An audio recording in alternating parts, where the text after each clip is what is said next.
Well, good morning and welcome to Daily Connect. I'm Ross Duncan. I'm the Vicar of Holy Trinity in Hampton. It's an interesting assessment that Bonhoeffer makes in the passage that we see today from day 24, especially when we consider that this was almost 90 years ago and in a foreign land and in an entirely different time. It shows us that as Christian communities, we often attempt to live a dream rather than live by faith.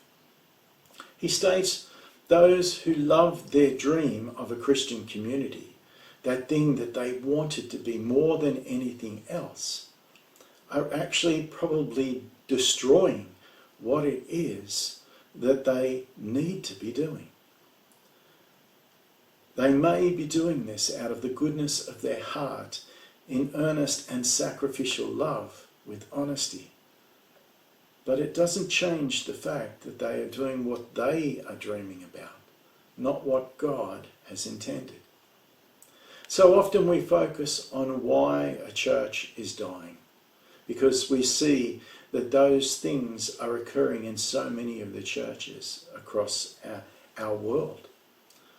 But what we should be doing is focusing on the things that will help us to flourish, to grow, to be that example in our community.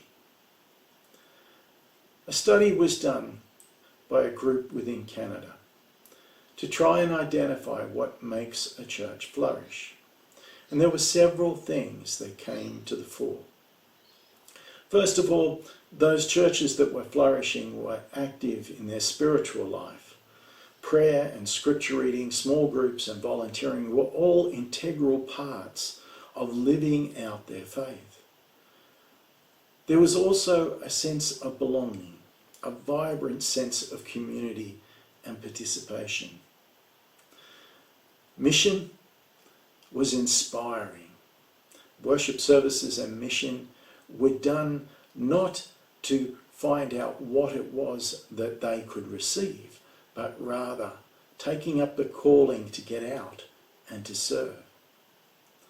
There were also regular church attendees.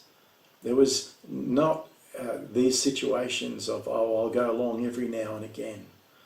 They were committed. They were committed both in person, but also in the assets that they had to help their church to flourish.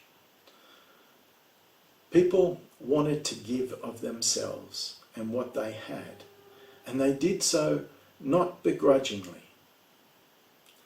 Another factor was that leaders were empowering the people within their church to use the gifts that God had given to them.